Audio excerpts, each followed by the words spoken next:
Bismillah wa bihamdih. Assalamualaikum warahmatullahi wabarakatuh.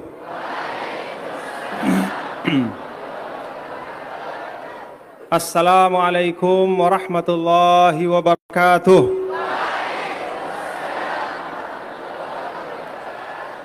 Assalamualaikum warahmatullahi wabarakatuh.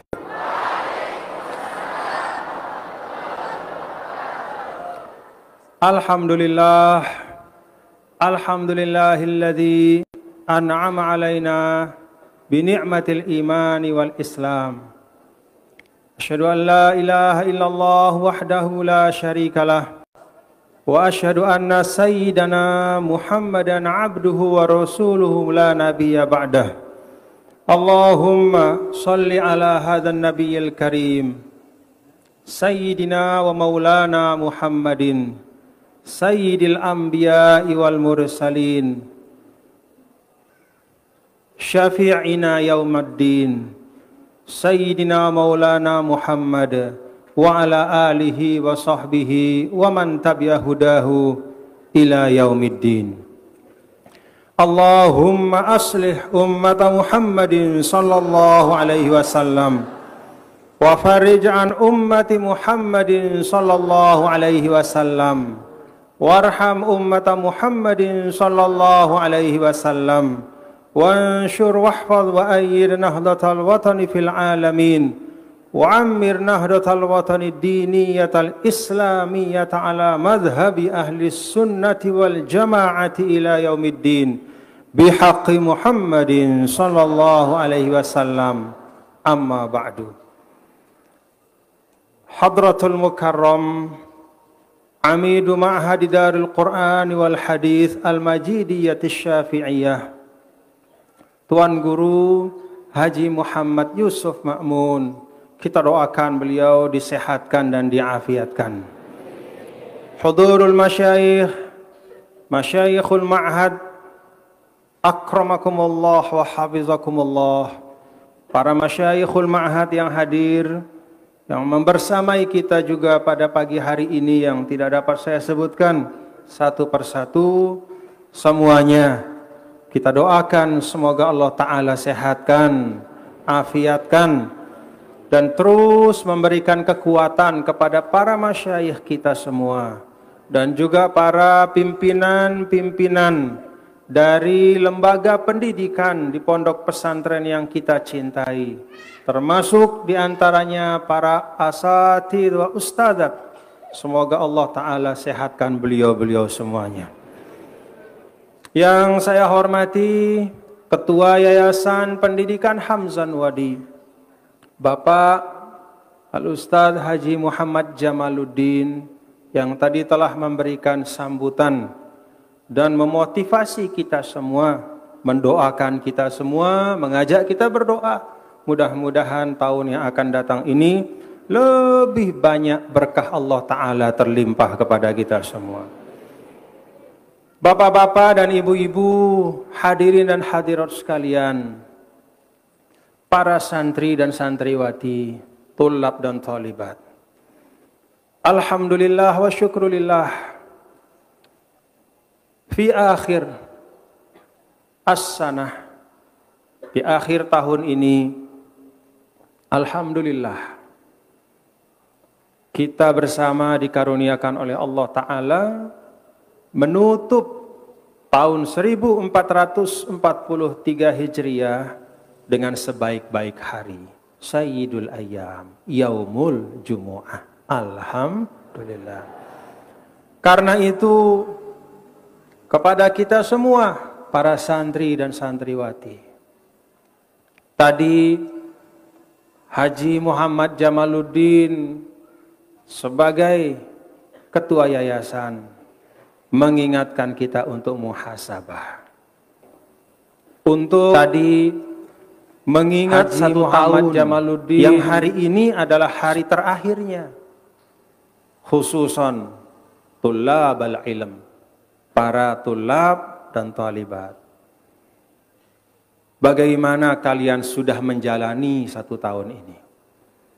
Dan bagian dari muhasabah itu adalah syukur kepada Allah. Alhamdulillah. Jadi syukur itu selalu masuk di dalam semua amal. Syukur itu kata ulama, istimewanya adalah dia satu amal sendiri, tapi dia selalu ada dalam semua amal yang lain. Dan setiap amal yang lain, baik itu amal yang sifatnya fardu ain atau fardu kifayah atau bahkan pun yang mustahabbah, dan bahkan pun amal-amal kita dalam kehidupan dunia ini semuanya, apapun yang kita lakukan, kalau tidak ada nilai kesyukuran di dalamnya, maka dia tidak akan sempurna sebagai satu amal. Baik itu secara lafaz maupun secara makna. Salat kita, adakah lafaz syukur dalam salat? Ada enggak? Ada. Dalam rukun salat yang utama yaitu membaca suratul Fatihah, itu ayat keduanya adalah Alhamdulillahirabbil alamin. Itu secara lafzon. Dan secara makna sesungguhnya semua gerakan salat itu syukur kepada Allah. Mulai dari takbir kita, Allahu Akbar, itu kesyukuran. Kenapa kita syukur ketika takbir? Karena salah satu nikmat terbesar bagi manusia, dia tahu dirinya hamba Allah. Dia tahu bahwa dirinya kecil. Dia tahu bahwa di depan Allah dia tidak ada artinya. Itulah takbir. Allahu Akbar, Allah Maha Besar. Aku dinara artinku. Saya tidak ada daya upaya. Hanya Allah yang Maha Besar. Itu takbir. Dan kalau kita sudah takbir dan kita sadar makna takbir, itu nikmat yang luar biasa. Manusia tahu bahwa dirinya adalah hamba.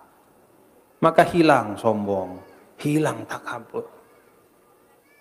Tulab talibat ini punya ilmu. Apakah dengan ilmu itu akan sombong ananda semua? Tidak. Karena kita tahu ilmu itu bukan kita bawa ketika kita lahir. Ya. Ketika kita lahir, tidak ada yang kita pahami, tidak ada yang kita mengerti. Lalu datangkan oleh Allah Ta'ala guru-guru untuk mengajar kita. Maka dengan wasilah guru, orang tua, sahabat, lingkungan, sampai ilmu kepada kita. Alhamdulillah. Karena itu, bapak-bapak dan ibu, saudara-saudara sekalian, ananda para tulab dan talibat, pada akhir sana seperti ini, dalam semua kesempatan, khususnya bil khusus hari ini, saya mengajak kita semua untuk memperbanyak syukur kepada Allah Ta'ala. Alhamdulillah. Dalam muhasabah ada syukur, dalam sholat ada syukur, dalam istighfar pun ada syukur. Karena ketika kita beristighfar, itu suatu nikmat. Nikmat bahwa kita sadar kita salah. Karena celaka manusia kalau dia salah, khilaf, salah, dosa, dan dia tidak sadar. Maka nikmat yang luar biasa bagi seorang manusia, di antara banyak nikmat adalah dia beristighfar kepada Allah. Astaghfirullahaladzim. Nah karena itu, bapak-bapak dan ibu, menjelang akhir tahun nanti sebelum masuk maghrib, nanti pada waktu maghrib itu biasanya kita ditradisikan oleh para guru kita untuk membaca doa akhirus sanah.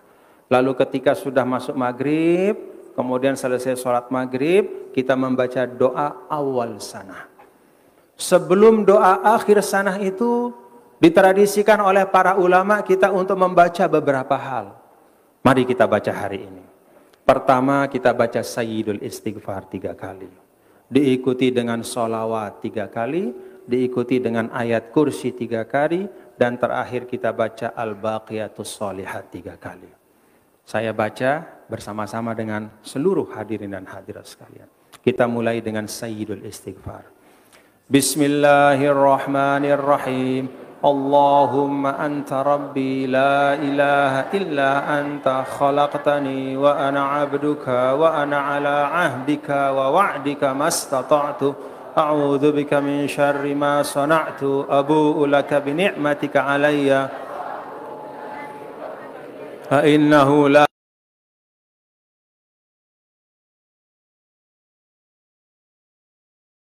khalaqtani wa ana 'abduka wa ana 'ala 'ahdika wa wa'dika mastata'tu a'udzu bika min syarri ma sana'tu abu'u laka bi ni'matika 'alayya faghfir li fa innahu la yaghfiru dzunuba illa anta Allahumma anta rabbi la ilaha illa anta khalaqtani wa ana 'abduka wa wa'dika mastata'tu a'udzu bika min syarri ma sana'tu abu'u laka bi ni'matika 'alayya bi dhanbi faghfir li fa innahu la yaghfiru dzunuba illa anta Allahumma salli ala sayyidina Muhammad wa ala ali sayyidina Muhammad Allahumma salli ala sayyidina Muhammad wa ala ali sayyidina Muhammad Allahumma salli ala sayyidina Muhammad wa ala ali sayyidina Muhammad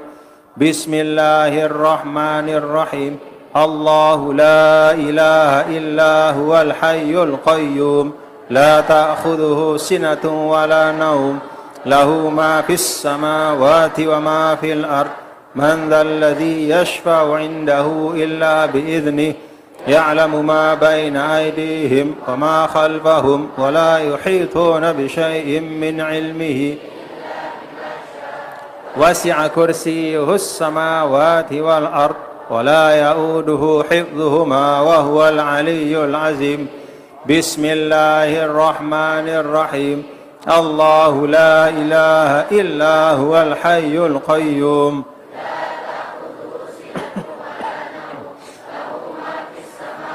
وما في الأرض من ذا الذي يشفع عنده إلا بإذنه يعلم ما بين أيديهم وما خلفهم ولا يحيطون بشيء من علمه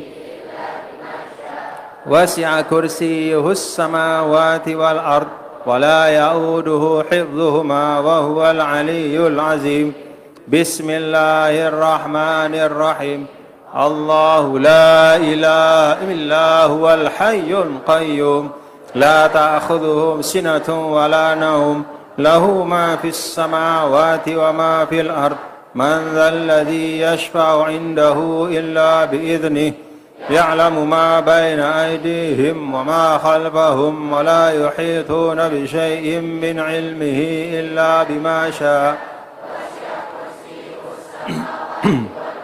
ولا يؤوده حفظهما وهو العلي العظيم سبحان الله والحمد لله ولا إله إلا الله والله أكبر سبحان الله والحمد لله ولا إله إلا الله والله أكبر سبحان الله والحمد لله ولا إله إلا الله والله أكبر Alhamdulillah. Nanti doa akhir tahunnya sebelum maghrib ya, ketika masuk waktu maghrib berdoa, itu doa yang mujarab dan ma'mul bihi ya, suatu doa yang banyak diamalkan oleh para ulama dan katakanlah tawarat ya, dari ulama itu insyaallah barokah ya. Apa-apa yang diamalkan oleh para ulama, apalagi dari generasi ke generasi ya, walaupun lafaznya tidak persis ya, tidak persis diajarkan oleh Nabi kita, Nabi besar Muhammad sallallahu alaihi wasallam, tetapi doa itu insyaallah mujarrab, doa yang berdasarkan ilham dan hidayah dari Allah Subhanahu wa taala kepada para ulama kita. Dan ba'da salat maghrib nanti kemudian dipersilahkan untuk membaca doa awal tahun.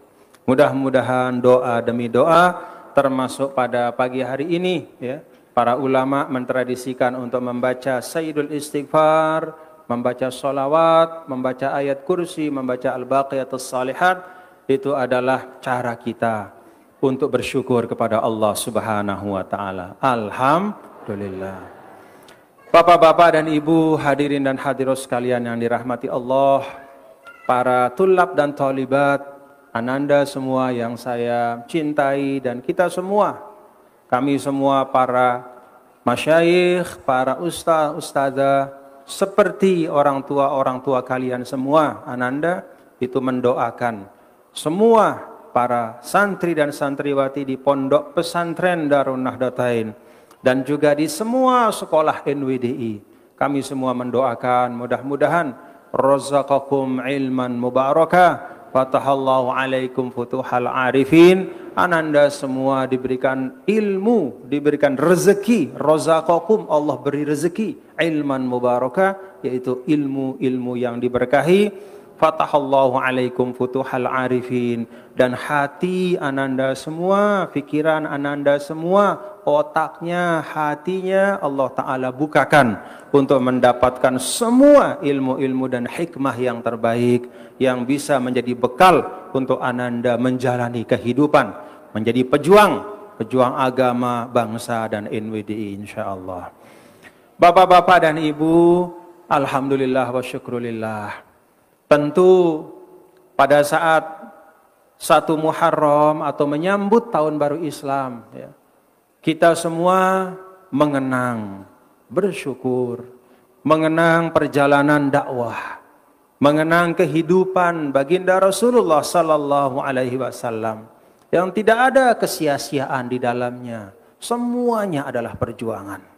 Tidak ada hal-hal yang batil apalagi di dalam ucapan maupun perbuatan beliau. Semua perbuatan dan ucapannya adalah taujihun wa irsyadun lil ummah. Semuanya, bahkan yang tidak dilafalkan, semua yang diteladankan, termasuk diantaranya adalah hijrah. Pada saat Nabi kita, Nabi besar Muhammad sallallahu alaihi wasallam berangkat dengan perintah dan izin dari Allah Subhanahu wa taala, berhijrah dari Mekah ke Madinah. Hijrah yang penuh dengan romantika. Kalau ananda baca, kita baca bagaimana Rasul menyiapkan dirinya lahir dan batin untuk meninggalkan tempat yang sangat beliau cintai. Rasulullah sallallahu alaihi wasallam menghibur dirinya, menghibur diri beliau, menyemangati diri beliau bahwa apa yang Allah Ta'ala perintahkan itulah memang yang terbaik. Tidak ada keraguan, tidak ada keraguan, karena semua Nabi dan Rasul itu salah satu sifat utama yang diberikan oleh Allah Ta'ala, bahkan kata ulama sebelum qoblal bi'tsah, adalah keyakinan kepada Allah. Jadi bukan karena ragu, bukan karena ragu beliau menghibur dirinya, tetapi itulah manusia. Sebagai seorang manusia, baginda Rasulullah sallallahu alaihi wasallam santer isine kangen, sayang li Mekah. Karena di situ beliau lahir. Disitulah beliau melewatkan masa kecil beliau. Disitulah beliau bersahabat. Disitulah beliau membangun dakwahnya pertama kali. Sirron wa ba'da dzalika jahron. Awalnya beberapa tahun itu dengan sembunyi-sembunyi. Lalu kemudian Allah Ta'ala perintahkan untuk dengan terang-terangan secara jahat. Dengan 1001 tantangan. Tiba-tiba turun perintah Allah untuk berhijrah. Diizinkan untuk berhijrah. Nabi kita, Nabi besar Muhammad sallallahu alaihi wasallam menerima perintah Allah itu dengan ikhlas, dengan penuh kesyukuran. Walaupun tidak hilang sayang beliau kepada Mekah, tidak kurang kangen beliau kepada Mekah. Karena itulah masqatu ra'sihi, ya, itulah tempat beliau dilahirkan. Bapak-bapak dan ibu, ananda semua, khususnya tulab dan talibat ma'had, kita baca sirah Nabi kita, Nabi besar Muhammad sallallahu alaihi wasallam. Termasuk di antaranya perjalanan dan hijrah. Perjalanan yang penuh dengan tantangan dan cobaan, tapi dijalani dengan penuh kesyukuran dan kesukacitaan. Rasulullah sallallahu alaihi wasallam sebagai pelaku utama hijrah, beliau bersukacita. Dalam arti melihat bahwa masa depan dakwah itu akan jauh lebih lapang dibanding sebelumnya. Walaupun harus meninggalkan tanah airnya. Yang membersamai Rasulullah sallallahu alaihi wasallam Sayyidina Abu Bakar As-Siddiq radhiyallahu anhu juga bersukacita. Karena tidak ada suhbah yang paling mulia selain dari membersamai Nabi besar Muhammad sallallahu alaihi wasallam. Dari sekian banyak sahabat, Sayyidina Abu Bakar radhiyallahu anhu lah yang Allah perintahkan kepada baginda Rasul untuk menjadi teman beliau berhijrah dari Mekah ke Madinah.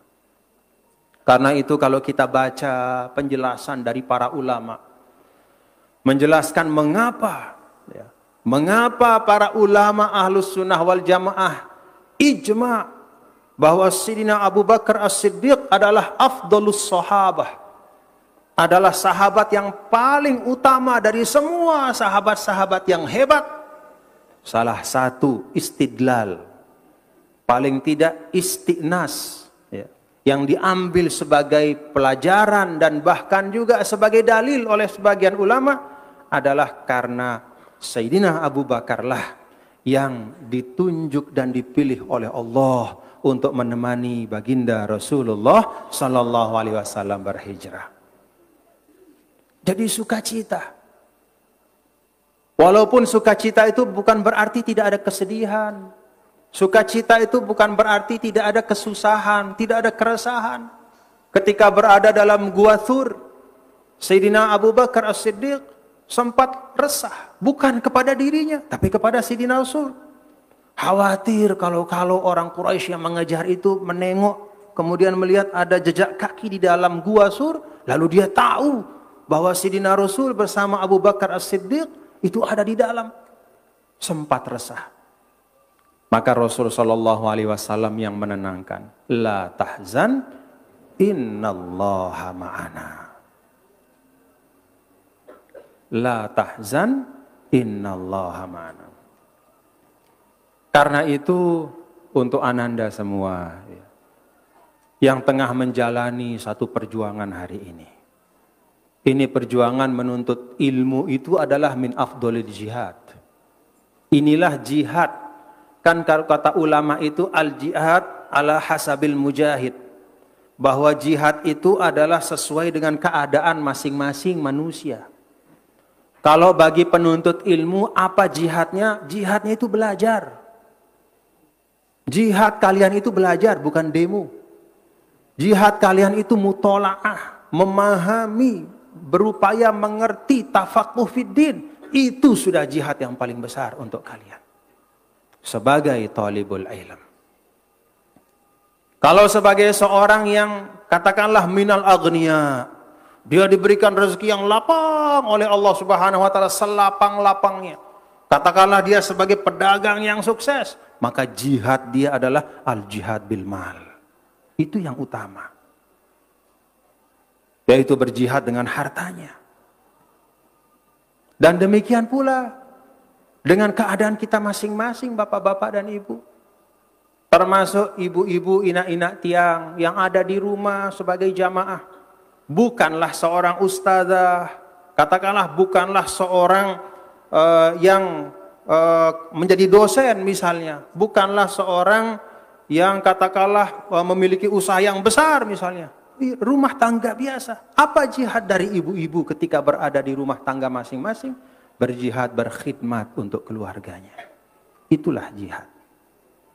Nah, dalam menempuh semua perjuangan-perjuangan kita melihat kepada baginda Nabi kita, Nabi besar Muhammad sallallahu alaihi wasallam, jalani itu semua dengan kesukacitaan. Alhamdulillah.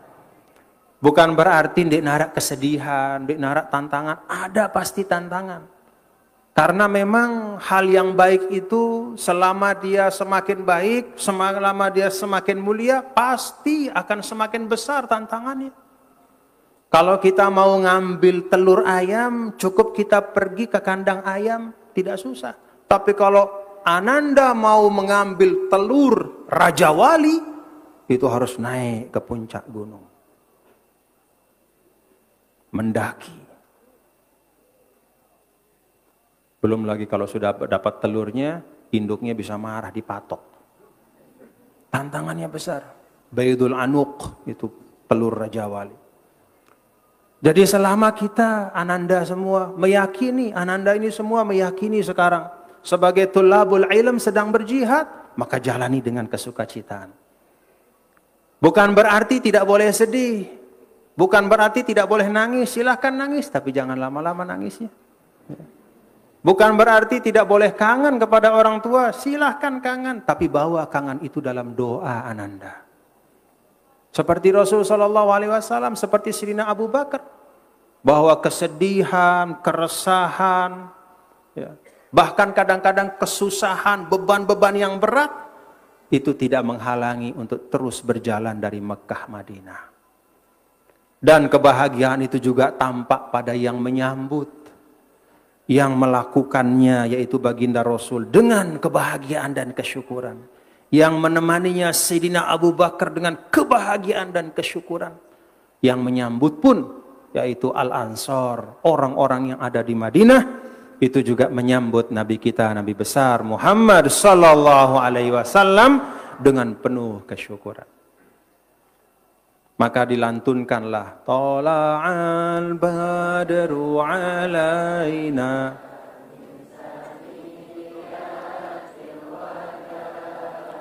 wajaba syukru alaina mada'am lillahi da'. Masya Allah.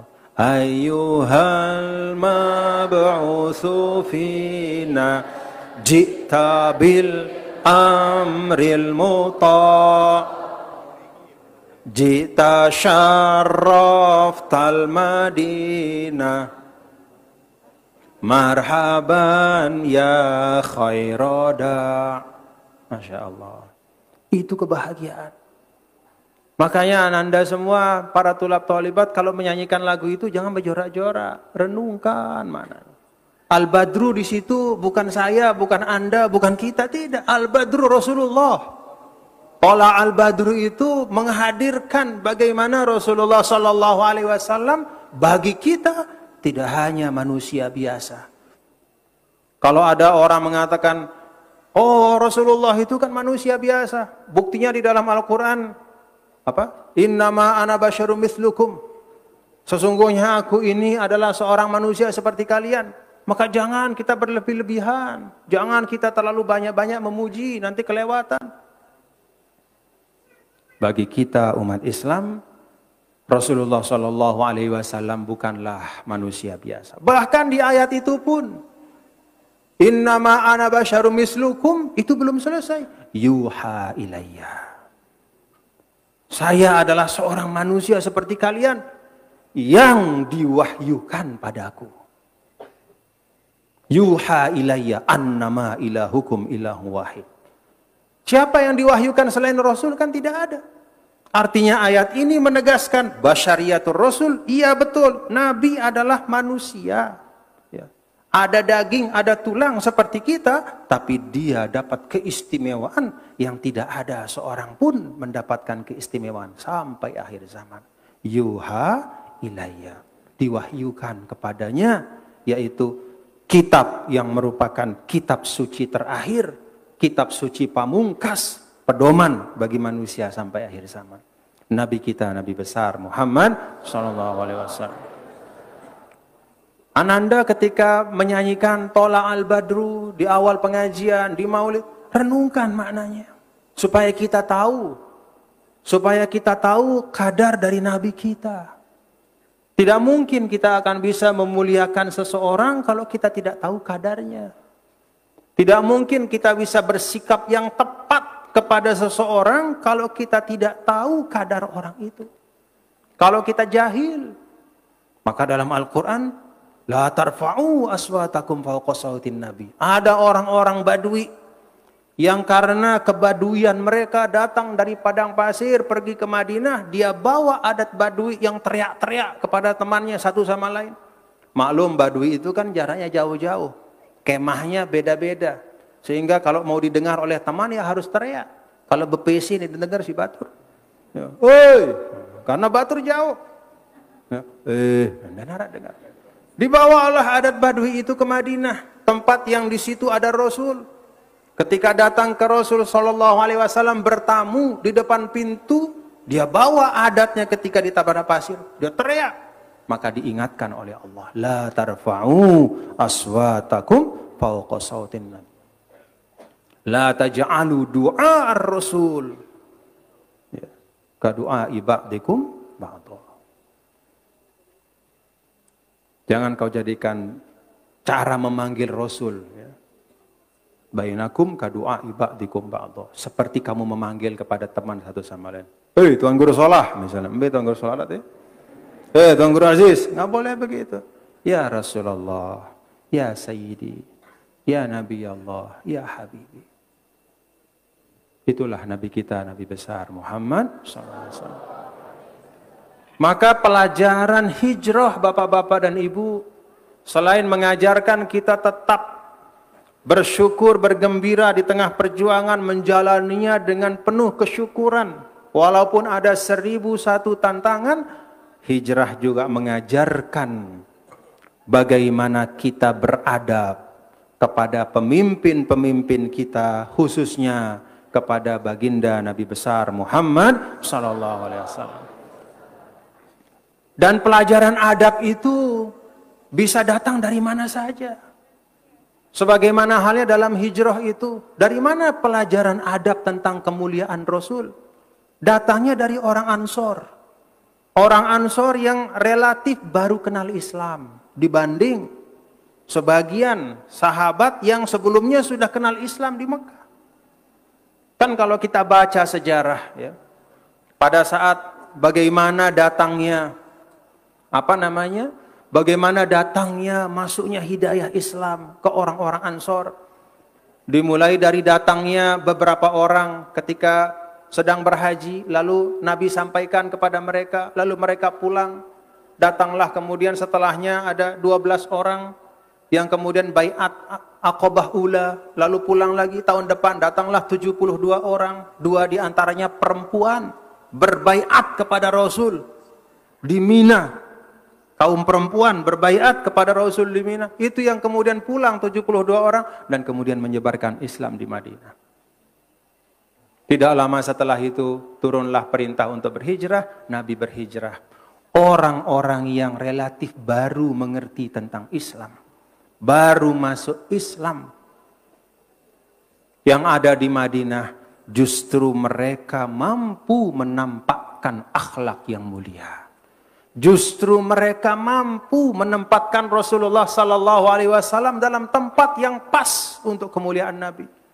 Maka mereka mengatakan ketika datang Rasulullah sallallahu alaihi wasallam, bukan mengatakan tola'ar Rasul, tola'an Nabi, tola'al Badru. Bukan atana Rasul, atana Nabiullah, tidak, tapi tola'al Badru. Telah nampak bulan purnama. Al-Badru, bulan purnama. Coba. Itulah lambang kesempurnaan. Min saniyatil wada wajib syukru alaina ma da'a lillahi da. Jita syarraftal Madinah. Padahal Rasulullah sallallahu alaihi wasallam yang memang saat itu, kalau kita bicara tentang siapa yang butuh dan siapa yang dibutuhkan, siapa yang benar-benar butuh secara lahiriah, kalau kita bicara tentang siapa yang butuh, maka sesungguhnya Rasul sallallahu alaihi wasallam lah kalau ukuran manusia kita nih yang butuh untuk hijrah. Karena di Mekah beliau terus-menerus ditekan. Beliau kemudian berhijrah. Tapi apa kata ahli Madinah?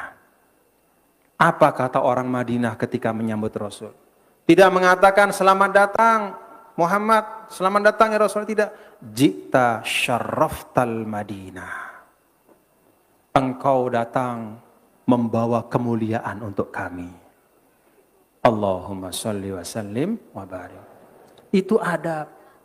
Karena itu ananda semua, para tulab dan tolibat, belajar tentang adab dari siapapun. Dari siapapun. Selama ada contoh keteladanan yang baik, maka teladani kebaikan itu. Apalagi dari para masyayikh, apalagi dari guru-guru kalian. Dari siapapun, bahkan yang kita jumpai di pinggir jalan, tapi dia menunjukkan adab yang baik, maka kita bisa mengambil pelajaran dari situ. Sebagaimana dulu Ahlul Madinah itu menjadi uswah wa qudwah, menjadi contoh bagaimana bisa beradab kepada Nabi kita, Nabi besar Muhammad sallallahu alaihi wasallam dengan sebaik-baik adab. Bapak-bapak dan ibu, ananda semua yang dirahmati Allah Subhanahu wa taala. Setelah Nabi kita, Nabi besar Muhammad sallallahu alaihi wasallam tiba di Madinah, lalu berdakwah, hidup bersama dengan Ahlul Madinah. Terjadilah perubahan demi perubahan. Nabi sallallahu alaihi wasallam berubah pakaiannya. Dari semula di Mekah itu pakaian beliau adalah 2 helai, ya. Karena orang-orang Mekah itu memang tidak terlalu banyak pakaiannya yang macam-macam. Biasanya pakai 2 helai atas bawah. Pakaian sederhana. Bawah itu macam sarung, kemudian diselempangkan di atas. Begitu pindah ke Madinah, Nabi SAW yataqammas, mulai pakai gamis. Karena di Madinah itu banyak gamis. Kemudian setelah itu beberapa waktu kemudian ketika orang-orang Yaman mulai masuk Islam datang ke Madinah, Nabi SAW mengenal jubah. Nabi SAW menggunakan imamah, kadang-kadang pakai, kadang-kadang tidak. Kalau bahasa kita sekarang, Nabi SAW ya pakai penutup kepala, kadang-kadang juga tidak pakai penutup kepala. Dalam keadaan-keadaan tertentu. Nabi SAW ketika di Mekah, beliau makan, minum, ya, dari alat makan yang terbuat dari kayu, minal khasyab. Karena orang Mekah tidak atau belum terbiasa, tidak umum menggunakan tembikar atau hasil tanah liat itu. Keramik tidak ada. Ketika pindah ke Madinah, alat makan Rasul berubah. Para sahabat juga mulai mengenal makan pakai keramik. Karena Madinah itu cukup banyak orang-orang Yahudi di situ dan juga perjumpaan tempat perdagangan, sehingga hasil-hasil keramik itu juga banyak diimpor dari Cina, dari mana-mana, di situ dipakai. Banyak perubahan. Tetapi di tengah-tengah perubahan itu ada hal-hal yang tidak berubah. Kalau pakaian boleh berubah, alat makan juga berubah. Bahkan dalam perjalanan masjid Nabi kita, Nabi besar Muhammad sallallahu alaihi wasallam pun, ya, itu juga berubah dari semula pelepah korma, kemudian setelah Rasul wafat itu mujassos, mulai kemudian tanah liat, kemudian dipasangkan semacam kayak semen cara dulu, tapi bukan semen yang kayak sekarang. Itu olahan batu-batu kapur. Bukan hanya masjidnya, bahkan mimbar Rasulullah sallallahu alaihi wasallam pun juga berubah. Dari semula tidak ada mimbar, hanya bertelekan atau bersandar pada pelepah batang kurma. Lalu kemudian ada sebagian sahabat meminta kepada Rasul izin untuk membuatkan mimbar kepada Rasul sallallahu alaihi wasallam. Lalu Nabi dibikinkan mimbar.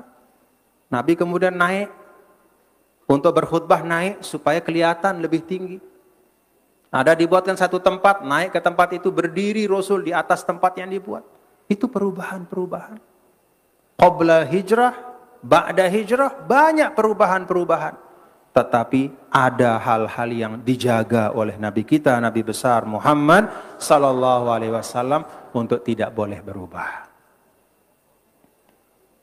Usulul iman, usulul Islam, wa usulul akhlaq. Jadi rukun iman, rukun Islam, ya, kemudian pokok-pokok akhlak itu tidak boleh berubah. Nah karena itu ananda semua, ya, nyantri pada hari ini tidak sama dengan nyantri pada zaman saya. Nyantri hari ini tidak sama dengan nyantri zaman saya. Apalagi dengan zaman ketika murid-murid pertama Sidi Syekh Maulana. Pasti beda. Pakaiannya pasti beda. Kitab-kitab yang diajarkan ya, juga tidak persis sama. Kitab-kitab yang diajarkan tidak persis sama. Yang awal dulu sampai sekarang ada beberapa perubahan. Apalagi sarana-sarana yang lain. Bahkan ahwalukum, halnya kalian pun itu tidak sama dengan yang dulu. Kalau sekarang ahwal dari ananda semua itu jauh lebih mudah dibanding kami dulu. Pada saat saya nyantri di ma'had ataupun di mu'allimin. Bahkan pada saat saya nyantri di Mesir.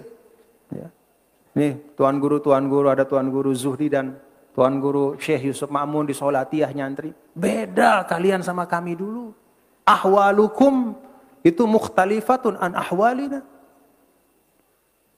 Fasilitas para tulab talibat dibanding kami jauh lebih banyak hari ini.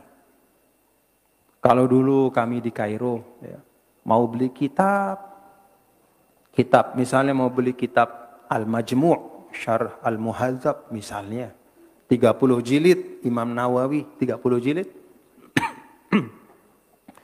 harus kita siapkan uang, kalau uang kita itu lebih dari 1 juta untuk kitab Majmu'. Belum lagi kitab-kitab yang lain. Artinya kalau kita mau mengisi satu maktabah dengan kitab-kitab untuk kita bisa belajar, itu kita butuh puluhan bahkan ratusan juta. Al-Mahfurlah juga seperti itu ketika di Solatiyah dulu. Beliau punya kitab-kitab yang sebagian terbakar ketika kebakaran di Burmi. Beliau bawa pakai peti-peti dari Mekah. Ketika beliau kembali dari Mekah, itu dibeli dengan harga yang mahal. Kasih uang sama Balok Abdul Majid, dikasih uang oleh Balok Hajjah Halimatus Sa'diyah untuk beliau. Mahal. Karena beli kitab itu sampai jatah makan kurang sedikit, tidak apa-apa. Untuk kita. Mahal harganya dulu. Tapi ananda sekarang tidak perlu keluar apa-apa. Cukup beli kuota saja. Iya. Berapa Telkomsel kuotanya itu? Yang 50 giga atau Excel. Kan murah. Iya. Murah. Jadi kuota misalnya sekian puluh giga, harganya 50.000, kalian sudah bisa baca kitab sekuat-kuat kalian mau baca. Buka di internet itu misalnya Maktabah Al-Mustafa Muhammad SAW yang di Kairo. Atau ada misalnya Al-Maktabah Asyamilah. Atau Al-Maktabah Al-Wafiyah. Atau banyaklah. Banyak betul. Itu semua. Kutubul Fiqh Alal Madhahibil Arba'ah. Semuanya ada di situ. Kutub Usulil Fiqh. Semuanya ada di situ. Kutub Mustalahul Hadis. Semuanya di situ. Kutub Tafsir. Semuanya. Bahkan tafsir yang dulu pada masa saya. Di Kairo. Tafsirut Tahrir wa Tanwir. Jarang kita dapat. Itu tafsir dikarang oleh Maulana Syekh Muhammad Tahir Ibnu Ashur. Seorang ulama Tunis. Ya, Minal Mujaddidin.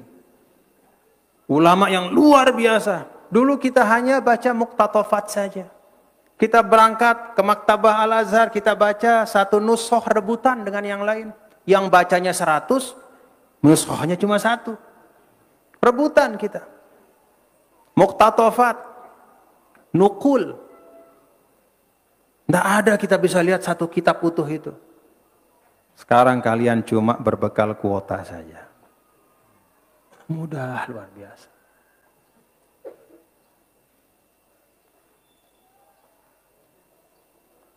Tapi ananda semua, ya, kadang-kadang kemudahan tidak melahirkan kesungguhan. Mara angkun dengan si bedui balik lek sedin masjid, ya kadang-kadang si palang malas ani masjid.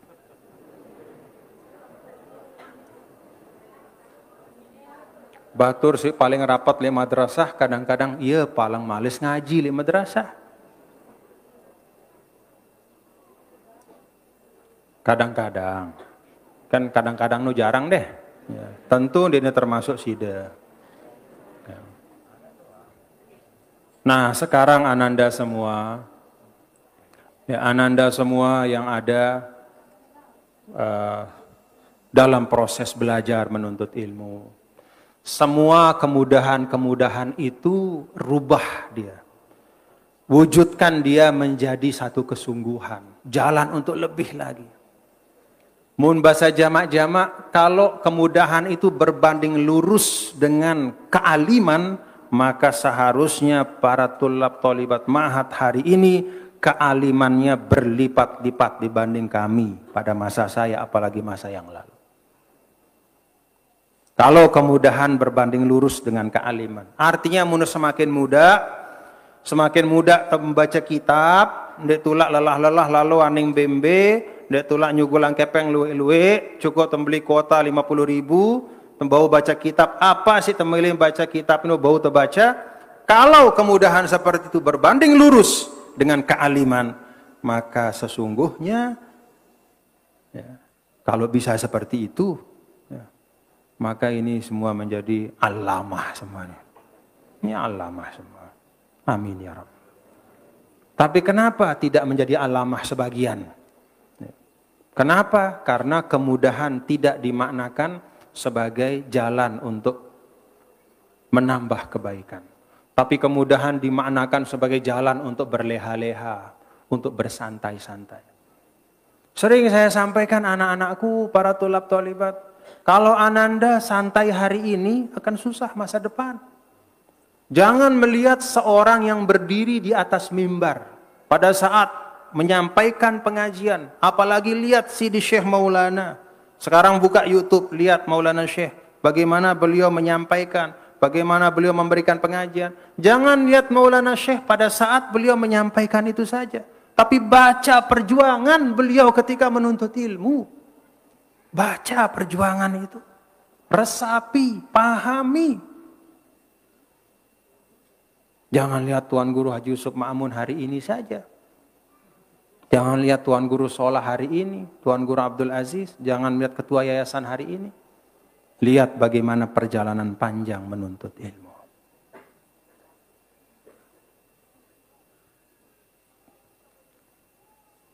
Nah, ananda semua, ada yang tetap, ada yang berubah. Demikian pun dalam proses kita dalam kehidupan tahun 1443 masuk 1444. Pasti ada yang berubah. Tapi saya pesan kepada ananda semua bahwa di tengah-tengah perubahan yang luar biasa itu, saya minta untuk kita tetap ada riwayat alaikum bil atiq, pegang apa yang sudah menjadi warisan, yaitu nilai-nilai utama dalam kehidupan kita. Kalau nilai-nilai utama itu bapak-bapak dan ibu kita ambil dari pesan Nabi kita, Nabi besar Muhammad Sallallahu Alaihi Wasallam, maka di antaranya kita bisa lihat ya, di dalam hadis, misalnya apa? Hadis Jibril misalnya tentang iman, Islam, ihsan dan asyratus sa'ah. Di situ ada pesan dari Nabi kita, Nabi besar Muhammad SAW kepada kita semua. Mau tahun hijriyahnya berapapun, hal-hal ini harus tetap kita rawat. Harus jadi milik kita tetap. Jangan lepas dari kita.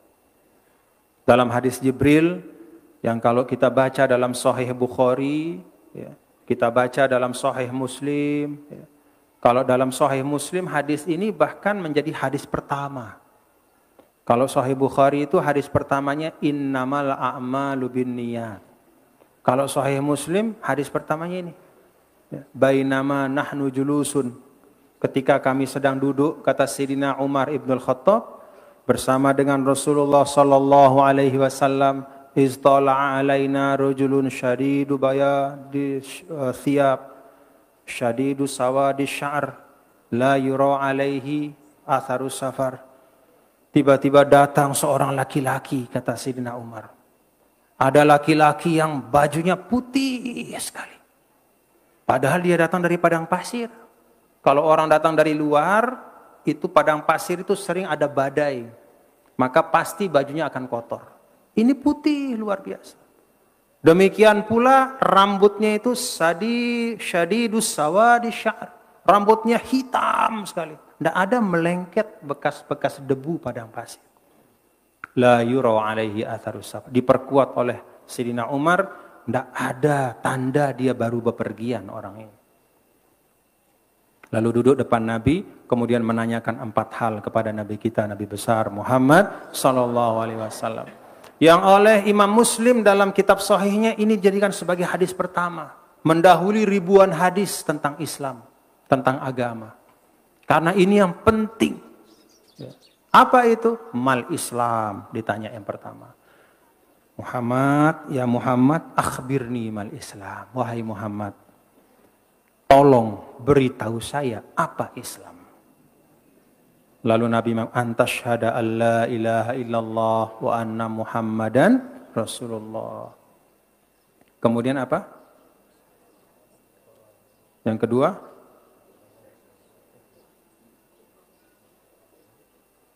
Apa yang kedua? Pertama syahadat, rukun Islam yang kedua. Hah?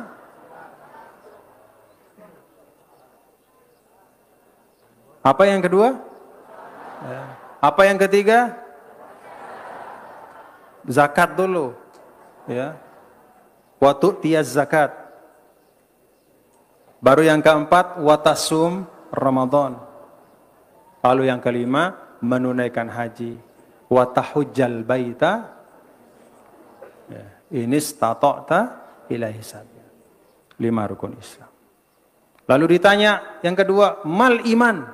Apa itu iman?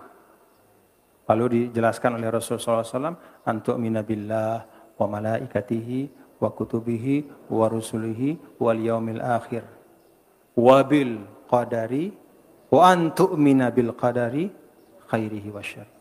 Beriman kepada Allah, para malaikat, para rasul, kitab-kitab suci, adanya hari akhir, dan yang keenam adalah beriman kepada ketetapan Allah, qada dan qadar. Lalu ditanya yang ketiga, mal ihsan, anta'budallah ka'annaka tarah. Fa illam takun tarahu fa innahu yara. Apa itu ihsan? Ihsan adalah hidup kita ini selalu menghadirkan Allah dalam setiap saatnya. Kita merasakan, meyakini Allah selalu melihat kita. Karena itu para ulama mengatakan ta'budah di situ bukan berarti sekedar ibadah ritual seperti sholat, tapi ta'budah di situ adalah ubudiyah secara umum dalam kehidupan. Semua kegiatan kita. Yang kentalik pekan sadar Allah kita ita. Yang kentalik masjid ingat Allah kita ita. Lek rurung, lek embe-embe. Fa illam takun tara fa innahu yara. Kalaupun engkau tak bisa melihatnya, maka dia pasti melihatmu. Ka'annaka tara, seakan-akan kita di depan Allah ya, beribadah ya, menjalani kehidupan seakan-akan Allah selalu bersama kita. Kita tak bisa melihat Allah, Allah selalu melihat kita. Kemudian yang keempat, malaikat Jibril bertanya kepada Nabi kita, Nabi besar Muhammad sallallahu alaihi wasallam. Dan ini yang penting menurut tiang ya, selain yang 3 hal sebelumnya. Nabi ditanya, Mas-sa'ah, piran. Walaupun di sini pertanyaan, apa itu kiamat? Matas sa'ah ya ditanya, matas sa'ah. Kapan hari kiamat? Kapan hari kiamat? Baginda Rasul menjawab, tidaklah mal mas'ul anha bi'a'lama minasail. Tidaklah yang ditanya lebih tahu dari yang bertanya.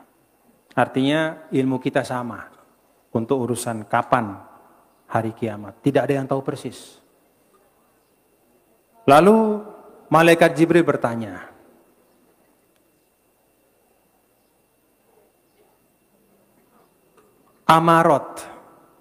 Amarat itu tanda-tanda. Nabi kita kemudian menyampaikan ada 2 tanda yang disampaikan. Yang pertama, antalidal amatu rabbataha. Wanita melahirkan tuannya.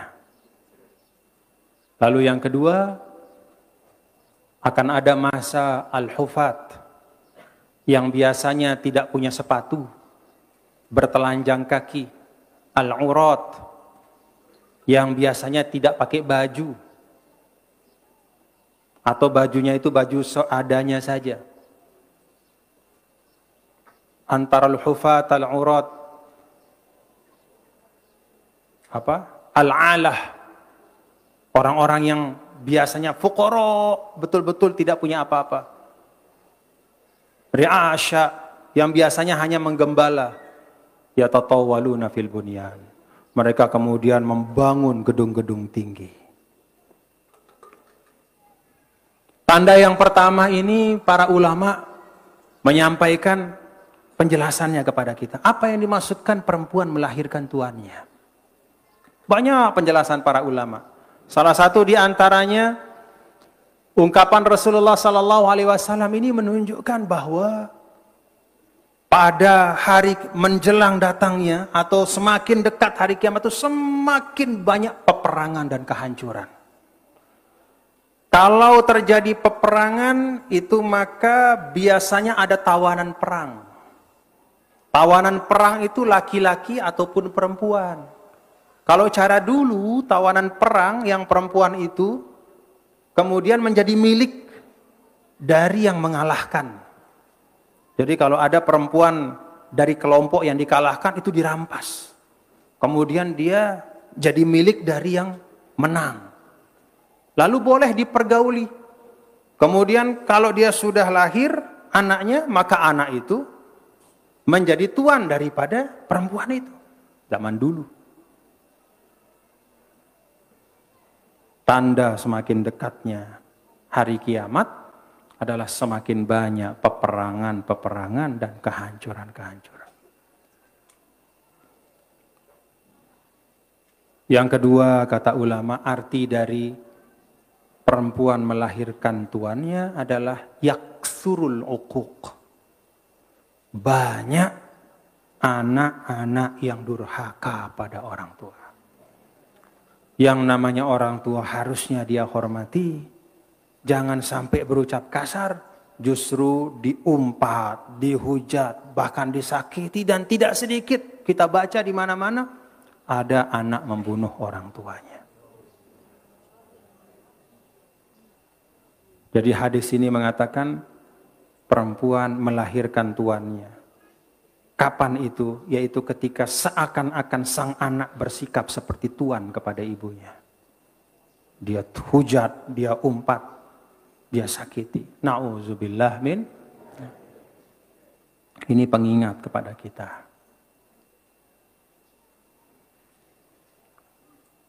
Ada juga ulama mengatakan maksud dari anak perempuan melahirkan tuannya adalah tangqalib mawazinul qiyam. Sudah berubah kebalik kebelah. Ya, sudah berubah standar-standar dan ukuran-ukuran nilai dalam kehidupan.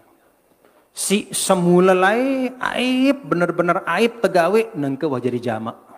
Luwe dengan gawe ya. Ya mohon maaf bapak-bapak ibu. Beberapa waktu terakhir misalnya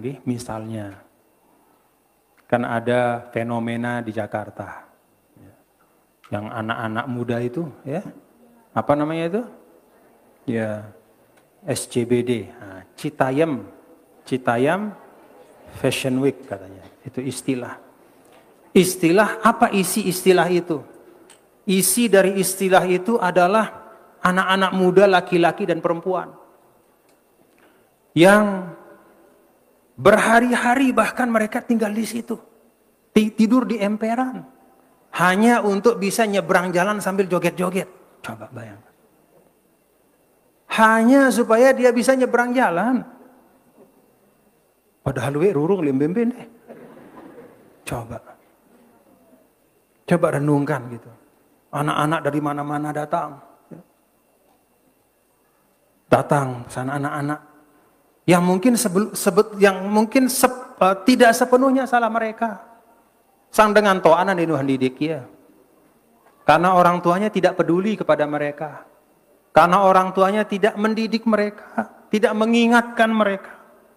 Mana yang pantas untuk dibanggakan dan mana yang tidak pantas untuk menjadi kebanggaan. Dibiarkan saja. Pergi kita baca wawancaranya. Ditanya sudah berapa hari? 3 hari. Tidur di mana? Di emperan. Kenapa sini? Ya mau ikut ini.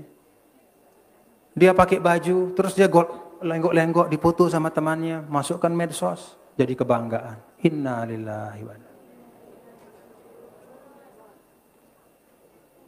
Terbayang 10 tahun yang lalu kayak begitu? Ini tugas kita. Ini tugas kita. Kan semua apa yang kita saksikan hari ini di TV adalah hasil dari proses panjang.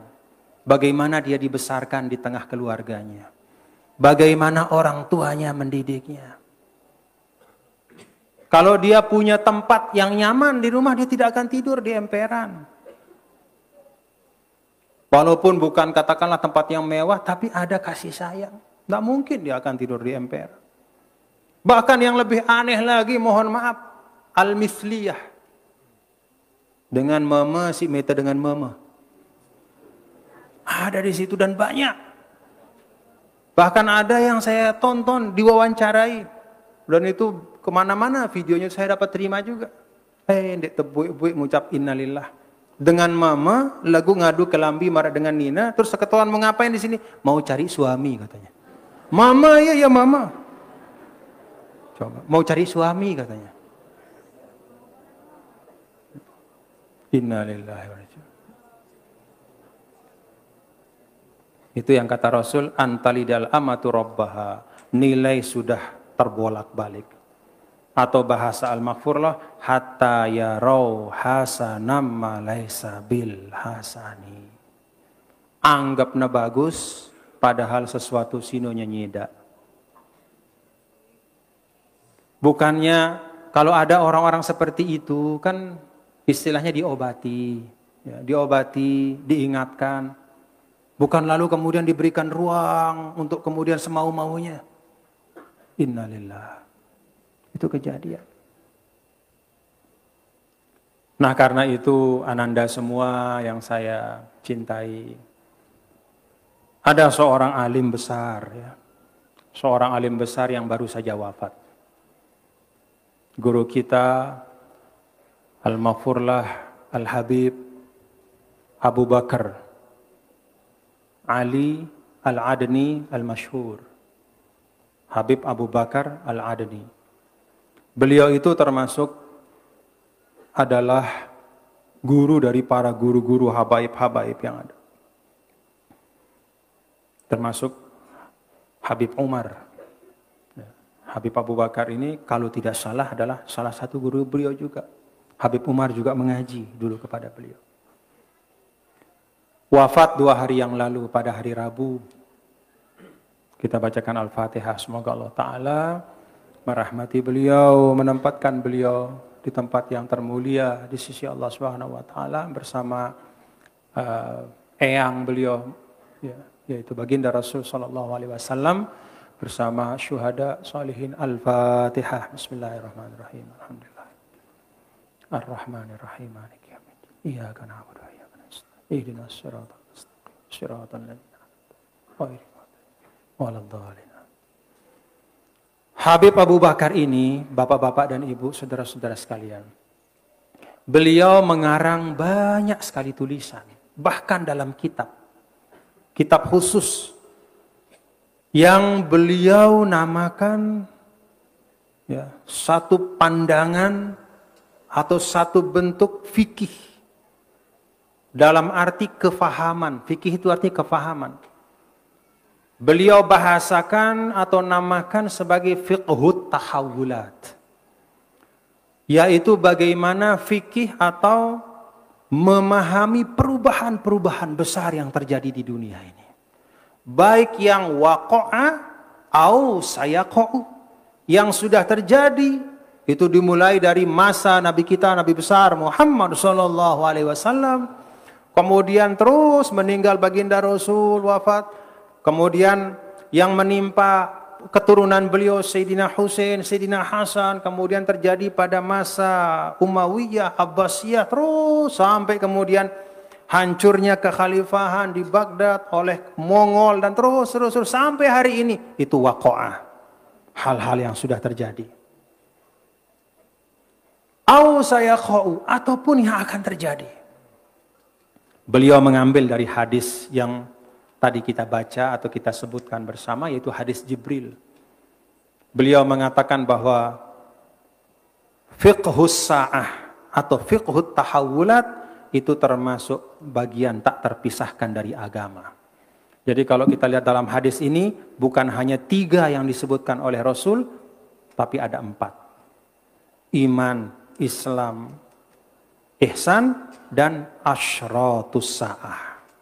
Ini semuanya adalah bagian tidak terpisahkan dari paham atau pemahaman keagamaan kita. Agama kita. Setelah 4 hal ini dijelaskan oleh Rasul, apa kata Nabi kepada Sayyidina Umar dan yang hadir di sana?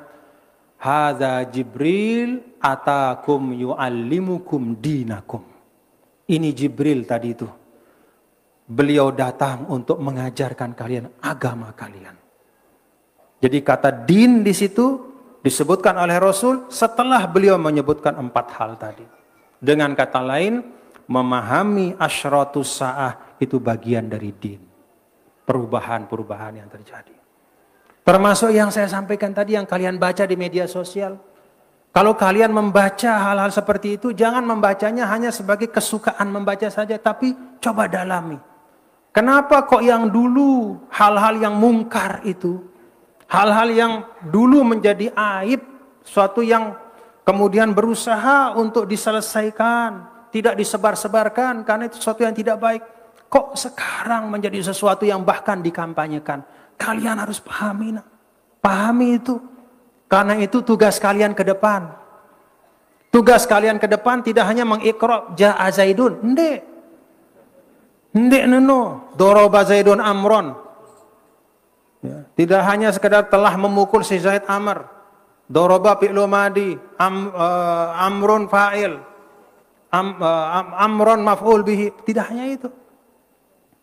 Nanti pekerjaan anak-anakku bukan mengi'rab kitab-kitab, tidak. Tapi bagaimana mengi'rab kenyataan. Apa arti mengi'rab kenyataan? Menempatkan semua apa-apa yang terjadi itu pada tempatnya. Kalau ada sesuatu yang tidak baik, tempatkanlah dia pada tempatnya. Artinya, mari sama-sama kita tangani itu. Jangan yang tidak baik itu dibiarkan. Dianggap kebiasaan. Ini anak-anakku saya pesan betul. Ya.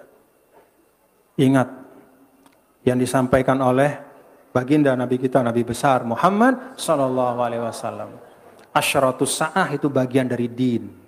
Perubahan-perubahan, memahami perubahan-perubahan itu. Itu yang sering disampaikan oleh Habib Abu Bakar. Fiqhut tahawulat, pahami betul supaya kita tidak salah bersikap. Supaya kita tidak tiba-tiba bangun pagi ternyata dunia kita sudah berubah dalam bentuk yang tidak pernah kita bayangkan. Ini anak-anakku, para santri-santriwati. Di sini walaupun tempatnya pancor, jauh misalnya katakanlah dari ibu kota, dari mana, tapi apa yang terjadi di mana-mana anakku juga bisa lihat di sini. Maka isilah diskusi-diskusi kalian para tulab ma'had, talibat ma'had, termasuk juga santri-santriwati untuk memahami apa yang terjadi itu. Lalu lihat apa pandangan Islam, apa tuntunan agama, bagaimana pesan Al-Maghfurullah Maulana. Bagaimana kita menangani itu semua?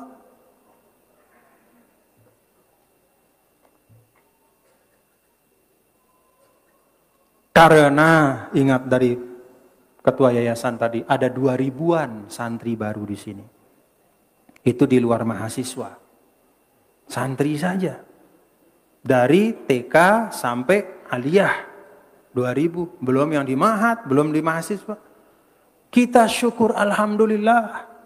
Tapi kalau kalian ingin tahu kesyukuran kami yang terbesar dan kesyukuran Maulana Syekh yang terbesar adalah bukan pada bertambahnya Bukan sekedar pada bertambahnya jumlah yang belajar di pondok kita. Tapi bagaimana yang belajar, anak-anakku ini semua mengerti amanahnya. Paham EP apa sih EP Dait era ini? Bagaimana hari ini mempersiapkan diri untuk menghadapi tantangan itu. Karena itu belajar, membaca, berdiskusi, turun ke masyarakat.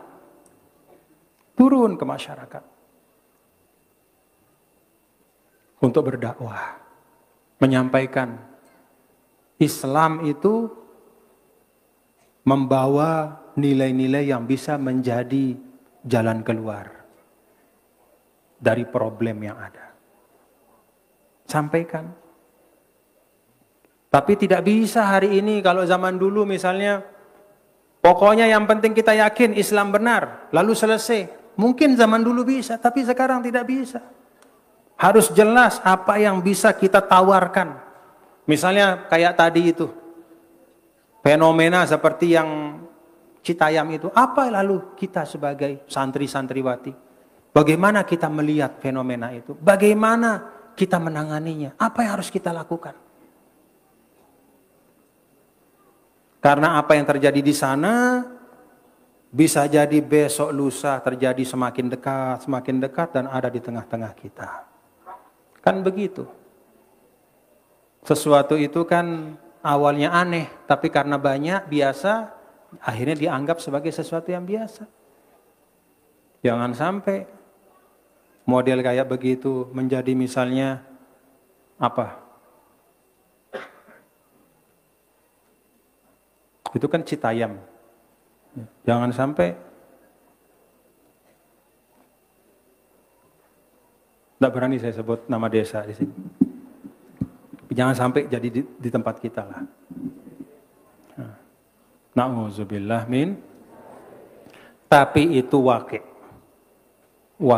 Itu kenyataan. Tidak bisa kita hadapi dengan hanya marah. Tidak bisa kita hadapi hanya dengan menggerutu. Tapi kita hadapi dengan apa yang dulu Nabi kita, Nabi besar Muhammad sallallahu alaihi wasallam lakukan ketika melihat keadaan di Mekah, di Madinah yang dilakukan oleh ulama-ulama, para pejuang-pejuang ketika melihat keadaan yang tidak baik, mereka merubahnya ya, dengan uslub dakwah yang baik. Dalam bahasa Al-Qur'an bil hikmah wal mau'izatil hasanah wajadilhum billati hiya ahsan. Lalu kemudian mengamalkan qu anfusakum wa ahlikum naro. Semua nilai yang ada di ruang publik, yang ada di tengah jalan, itu lahir dari bagaimana pendidikan di dalam keluarga. Maka tiang tunas kepada sida selapuk nggih. Ibu-ibu munda sayang li anak-anak de, didik ya bagus-bagus. Kalau kita sayang pada anak kita, didik dia baik-baik. Inilah yang dapat saya sampaikan kepada diri saya dan kepada kita semua. Kita syukur, alhamdulillah. Pahit manis itulah perjuangan, termasuk menuntut ilmu. Lalu kita belajar adab yang baik. Ya. Belajar adab yang baik. Mengambil nilai-nilai kebaikan dari manapun. Selama itu memang suatu yang baik. Dan tidak bertentangan dengan tuntunan-tuntunan agama kita. Lalu kemudian kita sikapi perubahan yang ada ini, bapak-bapak dan ibu, ya, dengan tetap menjaga anak-anakku, ya, pokok-pokok yang memang harus kita jaga. Namanya juga pokok, tunggak. Harus kita berpegang.